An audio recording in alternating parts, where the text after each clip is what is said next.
For close watchers, they say the problem is deeper than deep.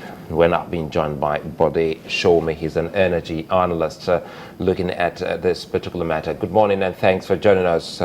Very quickly, you have been following happenings in the oil and gas sector. Perhaps you should tell us what exactly you think this is about. We have heard from the PPMC, from the DPR, even NNPC, about the activities of vandals, and some just would want to talk about the subsidy matter. Tell us from your finding what you think is happening about the scarcity we're experiencing at the moment. Well, first of all, scarcity is indicative of the dysfunctional nature of the downstream. I think it is paramount to know that when public servants are speaking, there's an element of politics to the things that they say, and that's coming from the officials. That's even coming from the people who are with the Senate. First of all, there's a structure, there's a logistic supply chain structure in which basically takes care of the fuel that is available from the depot to the man on the street. That structure itself is dysfunctional. What we have is a situation where certain elements who are part of that system may feel disgruntled, and what they actually do is to technically hold the nation to ransom. The DPR and certain agencies within the system who are supposed to ensure regulation, who are supposed to ensure enforcement, technically lack the capacity to do that.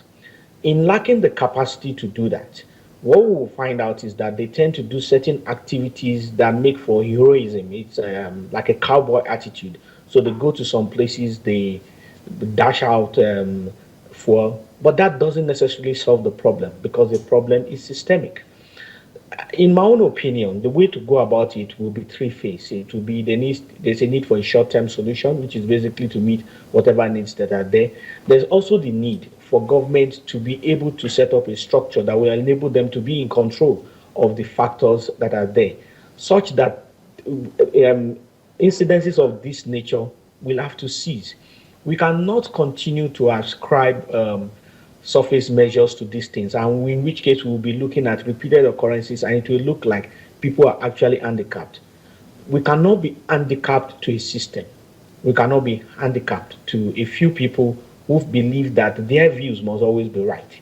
And we need to also realize that irrespective of whatever issues that they are propagating, the prices of fuel that we have now were the same prices that we had when it was $100 per barrel. The prices have gone down. We're still paying about the same subsidy. The prices have not gone, the prices to us has not changed. And yet, in the midst of this, where there's excess supply of crude all over the world, we're experiencing lack. So we need to really look at the system from a systematic approach. And it is that systematic approach that will solve it on the long run. The approach to the long run cannot be applied in a crisis situation where we are now. So what needs to be done is a short-term solution, and then the whole system, from the NNPC, from the legislators themselves, they need to look at a way to resolve it. We need to understand that the legislators do not just have to come on air and issue ultimatum. In their own perspective, they need to have an agenda, a legislative agenda that will involve the NNPC and the executive. They also need to have a legislative agenda that will involve the judiciary, such that people who are found faulting, who are found wanting in these circumstances, we have appropriate sanctions that will be meted to them. And that, I believe, is the way forward. Tell us very quickly here, when we go back to the issue of subsidy, perhaps we should be looking at the 400 billion naira that the government pays almost every 90 days. And you put that side by side with the financial situation of the country at the moment. Do you think this is feasible? For some, they thought that we should be seeing a kind of reduction, knowing that the oil prices have slumped very badly. Well, first of all, nobody really knows the exact amounts of subsidy. And that is also where there's a responsibility to the media. The truth be told, that calculating subsidy is not rocket science. There is an amount that the crude oil sells for. There's an amount to transport the crude oil to the refinery. There's an amount to refine the crude oil, there's an amount to transport it back, and there are some little amounts that goes in within there. Between the total cost of that and the profit margin of the marketers, and we're going to have an idea of what the real cost is vis-a-vis the cost that they are selling it to us as a people. The differences between the landing cost and the price they are selling it to us is supposed to be the cost for subsidy. Now, people throw figures, and most of these figures do not have a balance, a buffer, something to use to compare them. For example, if a marketer says he brings in his for the sake of argument, at 200 naira per liter, then I tell him it's not 200 naira, it's 87. How do I know that? There are no independent figures, or at least those figures are not made available. So those figures need to be made available by the regulatory agencies that are concerned. And when they make those figures available, it becomes public knowledge. And this is where we need the media to be more effective. Allow me come in here, because the media is effective, and that is why they're asking this question. For instance, if someone tells you that what you're buying has been subsidized because of what they call the subsidy payment, and you still get to buy it above what the government tells you that they have done to that particular product, how does that make sense to you when we keep talking about subsidy? And don't forget that once when this particular government was in the opposition, they also said that they expected the government at that time to have reduced the pump price of petroleum product when we saw a dip in oil prices. Till this moment, we haven't seen anything like that with the government. So that is why we're asking experts like yourself what exactly you think is happening. Well, looking at it on the surface, and one will say that the subsidy figures need to have been reduced. But I cannot speak definitively because I don't have those figures. And it is when those figures are available and analyzed that a definitive opinion can be made.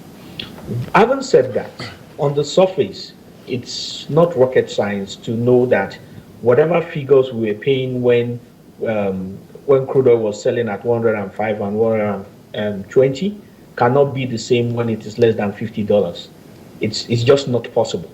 So what needs to happen is that irrespective of these figures that they are brandishing around, somebody needs to give us a more realistic figure in terms of what the actual cost is. It is when those figures are available and they've been verified that we can now talk about what real value subsidy is adding. But it also needs to be understood that subsidy is both an economic and political thing, because with respect to Nigerians who ultimately are the government, we kind of almost expect fuel to be free. But the industry must run, and in the process of the industry running, the government who is there need to merge between what is politically expedient and what is economically expedient. So that is something, but that is their own problem and something they need to solve themselves. Okay, some would argue that the subsidy regime is not favoring the average Nigerian, who should actually be the beneficiary. Do you support the sustenance of the subsidy regime by the federal government? Personally, I don't. And why so? Yes, it's very simple. The way the industry is going, especially perhaps in the next 1 year, the prices of oil may not significantly increase, although after that it may, for some other factors, which is a different issue entirely. If today everybody who wants to import PMS is allowed to import PMS, yes, the prices may go up for a few weeks or maybe a few months, but at some point in time, it's going to come down to what is real. As of today, the whole idea of subsidy is not a reality to the benefits of people. Yes, it does have some impact in terms of the pump prices, but in terms of the long run, in terms of the total value, I don't think it does at all. And if the funds, these monies that are supposed to be for subsidy, is now channeled towards infrastructure, there will be significant opportunities for development. We need to understand that there are infrastructural requirements that are still being limited that is supposed to improve the whole downstream sector, from the gas master plan, which is technically abandoned, from station, availability and other issues that need to be resolved, which on the long run will help Nigeria and Nigerians as a whole. These are some of the reasons why I think that subsidy, especially as it affects the downstream sector today, is not in the long-term interest of Nigeria. Mr. Sowunmi, if you don't mind, can we do a little bit of calculation? Can you say exactly how much the landing cost is for fuel? I don't know the official figure.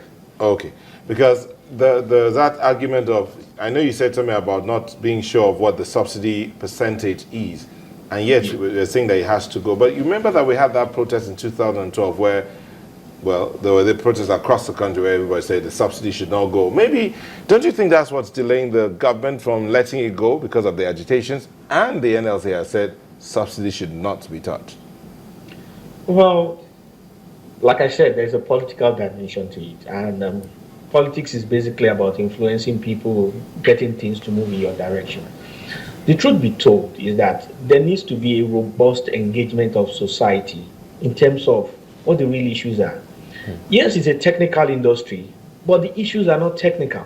The issues are basically economical. The issues are about the logic to progress.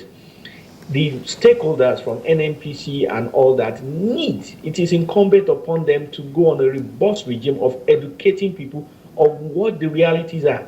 They also need to educate the NLC. You see, it is when this information is available freely, when it is discussed in the local languages, and it is distilled in different methods and different media channels, that the people will get to realize what the intricacies are. It is the understanding of the people that will now make the people to agitate for what is the proper way forward. But we cannot have this information and shroud it around technicality and what is and all whatnot, and expect the people to just buy it. Because basically there is a disconnect between the generality of the people and the leadership, especially when it relates to the oil and gas industry. In your opinion, why do you think the oil industry continues to stay in the shadows? Well, I don't exactly think it's in the shadows. I just think that the information doesn't come out as it should. As you said, a robust conversation needs to come up between the operators in there and the citizenry, just so that they understand what's going on. That's why I'm asking you, why do you think it stayed that way? Why do you think information seemed to be hoarded between the operators and the people?